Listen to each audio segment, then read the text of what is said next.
नमस्कार दोस्तों। मौलिक अधिकार का सेकंड पार्ट आज। कल हमने फर्स्ट पार्ट पढ़ लिया था और फर्स्ट पार्ट में हमने 12 और 13 अनुच्छेद 12 और 13 पढ़ लिए थे। जो बेसिक था वो पढ़ लिया था और ये सीईटी के लिए क्लास है भाई, ठीक है।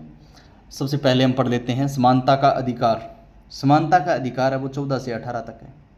समानता का अधिकार या समता का अधिकार एक ही बात है, ये 14 से 18 तक है।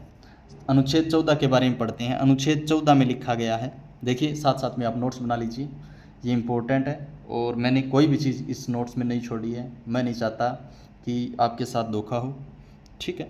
और जितना हो सके फास्ट नोट्स बनाइए और लंबी लंबी क्लासों से बचिए, क्योंकि टाइम बर्बाद ज़्यादा कोचिंग वाले कर ही देंगे, ठीक है। थोड़ा सा ध्यान रखिए। अनुच्छेद 14 की बात करें तो विधि के समक्ष समानता और विधि के समक्ष संरक्षण दो चीज़ हैं। इसमें दो प्रकार की समानता दी गई है। एक तो विधि के समक्ष समानता और विधि के समक्ष संरक्षण। समक्ष संरक्षण की बात करें तो अमेरिका से लिया गया और समानता है ब्रिटेन से ली गई है। इसकी प्रवृत्ति है वो नकारात्मक है, इसकी सकारात्मक है। कुछ विशेष वर्गों को संरक्षण भी दे सकता है, ठीक है। ये आपको रट्टे ही मारने पड़ेंगे, आगे मैं सारा का सारा समझा दूंगा आपको, ये थोड़ा सा आप रट्टे ही मार लेना एक अनुच्छेद, ठीक है। अब बात करते हैं 15 की। अनुच्छेद 15 एक में लिखा है कि धर्म, जाति, लिंग, मूलवंश और जन्म स्थान के आधार पर आप भेदभाव नहीं कर सकते। कि किसी व्यक्ति के साथ आप 15 एक ये अधिकार देता है, ये अपने को मौलिक अधिकार देता है कि धर्म, जाति, लिंग, मूलवंश और जन्म स्थान के आधार पर आप भेदभाव नहीं कर सकते। ये डिट्टो कॉपी याद कर लेना। धर्म के बाद जाति आएगा, जाति के बाद लिंग, लिंग के बाद मूलवंश, मूलवंश के बाद जन्म स्थान आएगा, ठीक है। बिल्कुल डिट्टो याद कर लेना। इसके बाद 15(2) में लिखा गया है कि राज्य में स्थित सभी सार्वजनिक संस्थाएं समान रूप से उपयोगी होगी। सभी व्यक्तियों के लिए राज्य में जितनी भी सार्वजनिक संस्थाएं हैं वो समान रूप से उपयोगी होगी, जैसे कुएं, बावड़ी, धर्मशालाएं और विद्यालय, हॉस्पिटल्स, ठीक है। ये आप ध्यान में रखना। 15(3) में है कि राज्य महिला और बच्चों के लिए विशेष उपबंध करेगा। 15(3) में कहा गया है कि राज्य महिला व बच्चों के लिए विशेष उपबंध करेगा। अब बात करते हैं 15(4) में। 15(4) में कहा गया कि SC, ST और विशेष वर्गों के लिए शिक्षण संस्थाओं में आरक्षण दिया जाएगा। यहाँ पे थोड़ा सा ध्यान रखना, ये आरक्षण स्टेट लेवल पर है, ठीक है। अनुच्छेद 15(4) में लिखा गया है कि SC, ST और विशेष वर्गों के लिए शिक्षण संस्थाओं में आरक्षण दिया जाएगा। और 15(4) है वो पहले संविधान संशोधन विधेयक द्वारा जोड़ा गया था जो 1951 में हुआ, ठीक है। ये आप थोड़ा सा ध्यान रखना। नेक्स्ट है वो है 15(5). 15(5) में लिखा गया है कि केंद्रीय शिक्षण संस्थाओं में SC, ST और OBC को आरक्षण दिया जाएगा। 15(5) में है केंद्रीय शिक्षण संस्थाओं में SC, ST, OBC को आरक्षण दिया जाएगा, या फिर विशेष वर्ग के लिए SC, ST और विशेष वर्गों के लिए आरक्षण दिया जाएगा। ये 15(5) में लिखा गया है। 15(5) की बात करें तो 93वां संविधान संशोधन हुआ था, ये हुआ था 2006 में। इसके माध्यम से 15(5) को जोड़ा गया था। 15(4) को पहले संविधान संशोधन के द्वारा जोड़ा गया था। आगे पढ़ते हैं, इसके बाद आगे पढ़ते हैं। आगे है अपना कि 15(4) और 15(5) 15(4) और 15(5) में सामाजिक और शैक्षणिक पिछड़ापन के आधार पर आरक्षण दिया गया है। ये भी ध्यान रखना है कि 15(4) और 15(5) में सामाजिक और शैक्षणिक पिछड़ापन के आधार पर आरक्षण दिया गया है। ये आप ध्यान में रखना भाई, ठीक है। अब बात कर लेते हैं 15(6) की। 15(6) में EWS को आर्थिक पिछड़ापन के आधार, वो डायरेक्ट कैसे पूछेगा कि EWS को 15(6) के तहत किस आधार पर आरक्षण दिया गया, तो आर्थिक पिछड़ापन के आधार पर। 15(6) में लिखा गया है कि EWS को आर्थिक पिछड़ापन के आधार पर शिक्षण संस्थाओं में आरक्षण दिया गया है। यहाँ पे याद रखना शिक्षण संस्थाओं में आरक्षण है, ठीक है। और ये जोड़ा कब गया, 103वां संविधान संशोधन 2019 में हुआ, तब EWS को आरक्षण मिला। पूरी आरक्षण की कहानी है वो मैं आगे आपको बताऊंगा। फिलहाल आप अनुच्छेद याद कर लीजिए कि EWS को आरक्षण 15(4) में है, 15(6) में है, ये आप ध्यान में कर लेना। अब आ गया अनुच्छेद अपना 16। अनुच्छेद 16 है वो है कि लोक सेवाओं में समान अवसर दिए जाएंगे। अनुच्छेद 16 एक में है कि लोक सेवाओं यानी सरकारी नौकरी में सभी को समान अवसर दिया जाएगा। अनुच्छेद 16 एक में कहा गया है कि लोक सेवाओं में यानी सरकारी जॉब में सभी को समान अवसर दिया जाएगा, मतलब फॉर्म अप्लाई करके सभी जॉब कर सकते हैं। 16(2) में लिखा है कि धर्म, उसकी जाति, उसके मूलवंश, उसके लिंग और उसके जन्म स्थान के आधार पर लोक सेवाओं में भेदभाव नहीं किया जा सकता। क्या कहा है कि 16(2) में कहा है कि धर्म, जाति, मूलवंश, लिंग और जन्म स्थान के आधार पर लोक सेवाओं में भेदभाव नहीं कर सकते। ठीक है, अब बात करते हैं 16(3) की। तो 16(3) की बात करें तो 16(3) में कहा गया है कि राज्य है वो लोक सेवाओं में निवास स्थान के आधार पर भेदभाव कर सकता है। ठीक है, ये थोड़ा सा ध्यान रखना, निवास स्थान के आधार पर भेदभाव कर सकता है। मान लीजिए कोई अन्य राज्य का प्रतिनिधित्व है, वो राजस्थान में अपने फॉर्म अप्लाई करता है तो जनरल से होगा, उसके निवास स्थान के आधार पर भेदभाव हो सकता है। ठीक है, थोड़ा सा ध्यान रखना। अनुच्छेद 16(4) अनुच्छेद 16(4) में कहा है कि राज्य है वो SC, ST और पिछड़े वर्गों को लोक सेवाओं में अपर्याप्त प्रतिनिधित्व के आधार पर आरक्षण देगा। ये जो अपर्याप्त प्रतिनिधित्व है इसको आप ध्यान में रखिए। 16(4) में SC, ST और पिछड़े वर्ग को लोक सेवाओं में आरक्षण है, उसका आधार है अपर्याप्त प्रतिनिधित्व। और 16(4) और 15(4) की बात करूं, दोनों ही पहले संविधान संशोधन विधेयक द्वारा जोड़े गए थे 1951 में।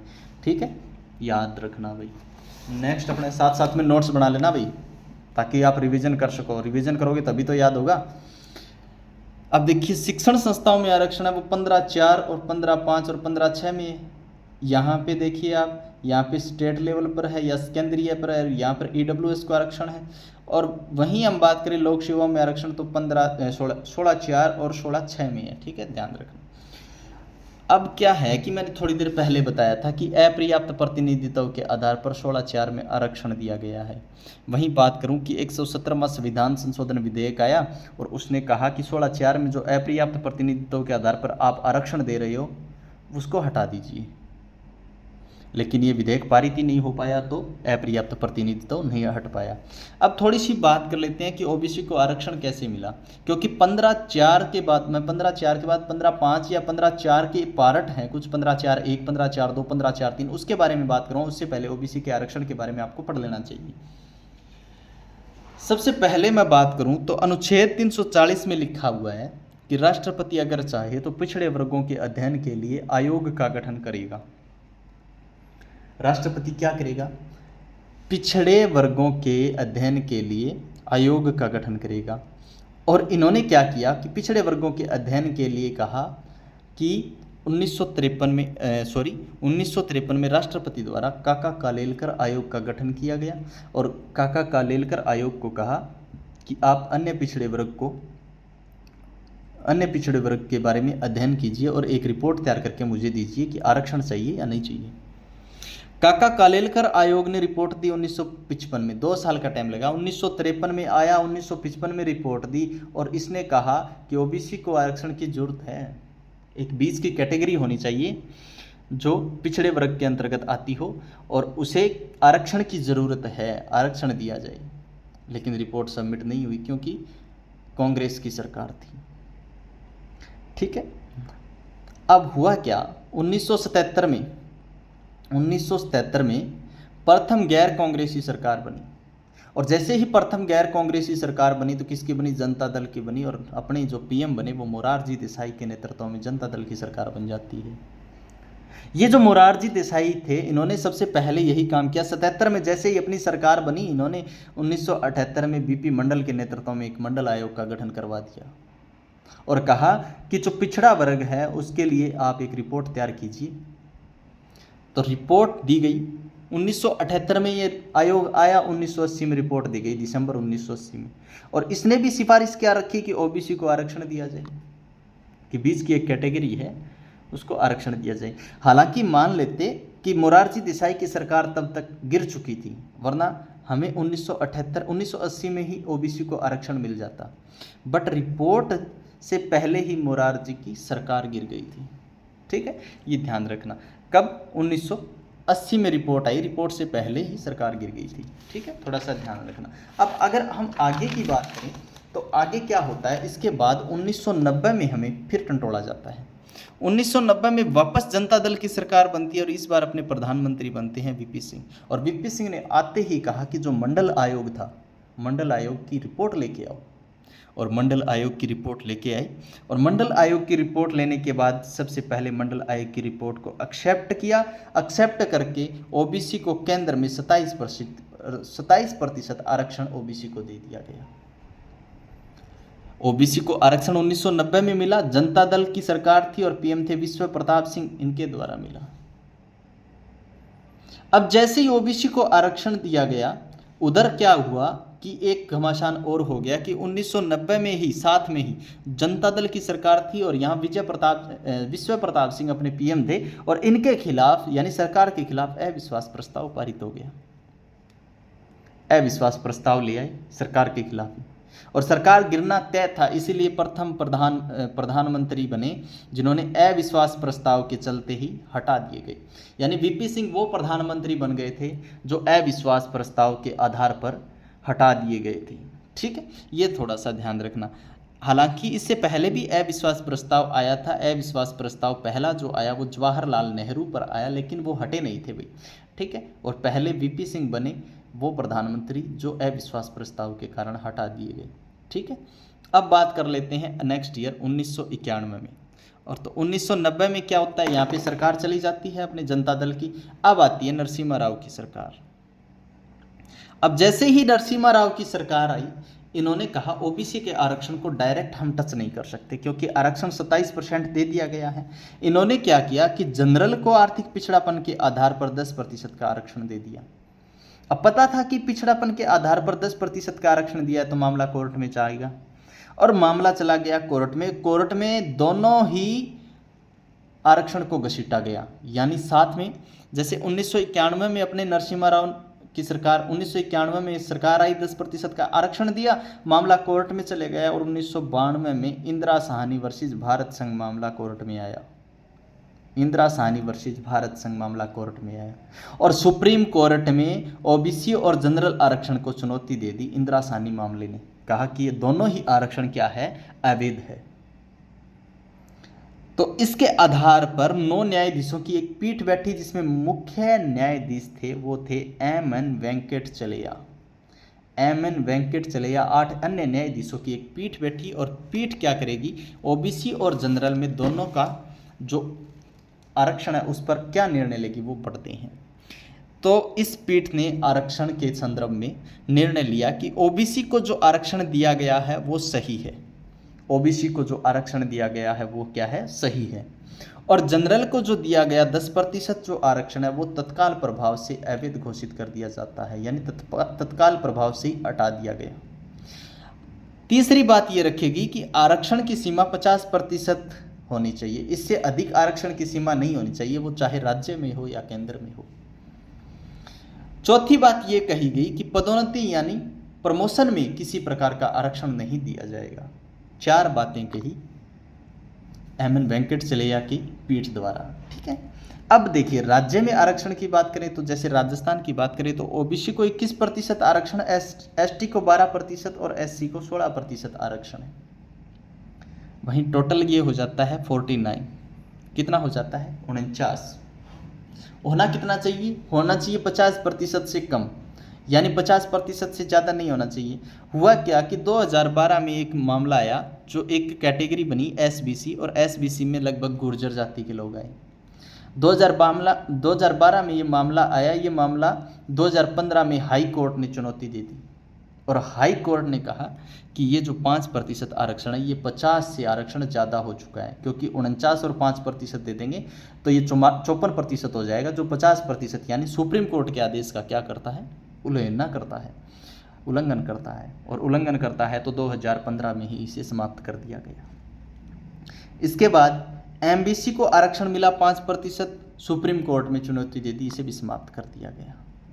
अब 2019 में मैंने थोड़ी देर पहले बताया था कि 2019 में 103वां संविधान संशोधन के द्वारा ईडब्ल्यूएस को आर्थिक पिछड़ापन के आधार पर 10% आरक्षण दे रखा है।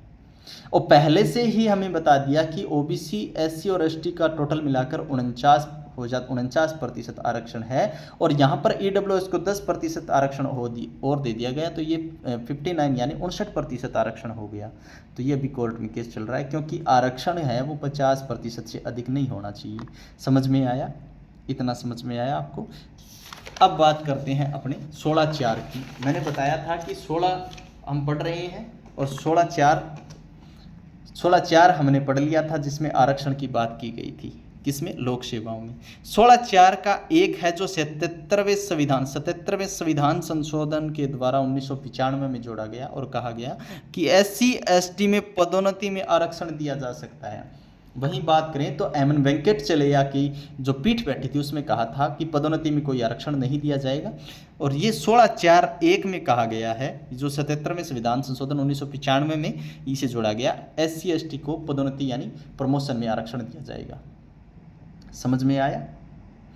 अब उसके बाद एक 85वां संविधान संशोधन होता है। 85वां संविधान संशोधन आता है, वो आता है 2002 में, और इसमें कहा गया कि SC/ST के पदोन्नति में वरिष्ठता दी जाएगी। वरिष्ठता मतलब कि पहले SC/ST के ही पदोन्नति यानी प्रमोशन किए जाएंगे। ठीक है, समझ में आया? अनुच्छेद 16(6) अनुच्छेद की बात करो तो 15(6) और 16(6) दोनों ही 103वें संविधान संशोधन विधेयक 2019 द्वारा जोड़े गए हैं। दोनों ही 103वें संविधान संशोधन विधेयक विधेयक तो ये शायद 109वां था।